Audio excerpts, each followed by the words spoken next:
What's up guys? Ayan, bali ngayon po ay araw ng Sabado. Ito na po tayo ngayon sa ating episode, ating day 31. Ayan, ayun po si Francis sa taas. Nagkakabit siya ng kung tawagin to sa Tagalog ay sibe, para dun sa tapat ng hagdanan. Ayan, ngayon ay day 31 ng ating vlog para dito sa ating Tumana Farm. Welcome po uli sa aking mga kapatid sa loob ng Iglesia ni Cristo. Ako po ay humihingi na konting share sa inyo at subscribe. Sana po ay paki-like at subscribe na lang din po itong aking munting channel na Tumana Farm. Ayan, ngayon po ay day 31 na tayo sa ating channel. Ngayon po ay ayan, naikabit na nila yung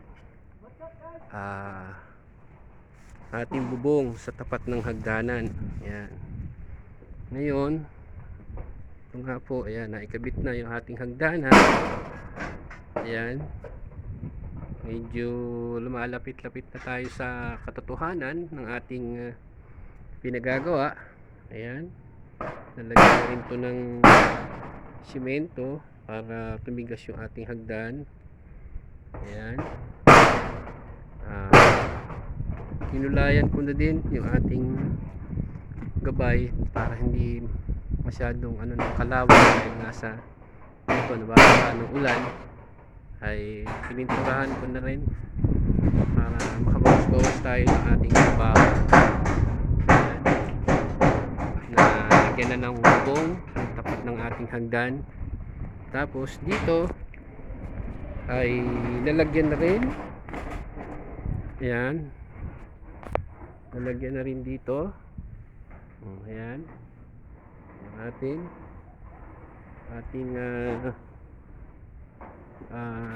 gilid para pag umuulan ay hindi mababasado sa loob. Ayan, paikot. Ayun yung ating terrace sa taas. Ayan, at ayan, iikot tayo para makita nyo yung gilid. Ayan, yan po yung ating gilid.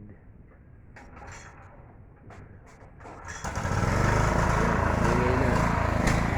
Tapos ito na yung ating mini palaisdaan. Ayan, lalagyan po ito ng flooring para sa Monday na.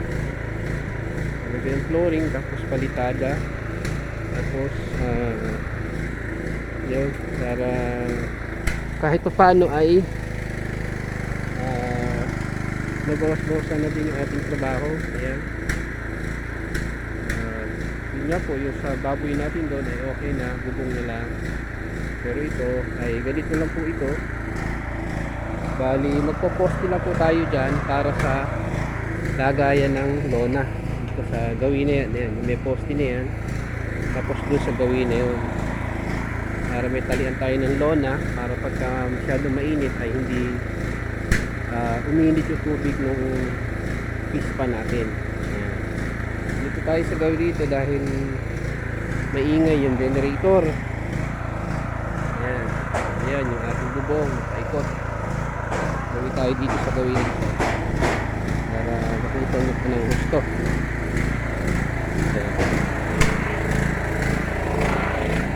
Gawin tayo dito. Ayan yung ating sukulungan ng baboy. Ayan,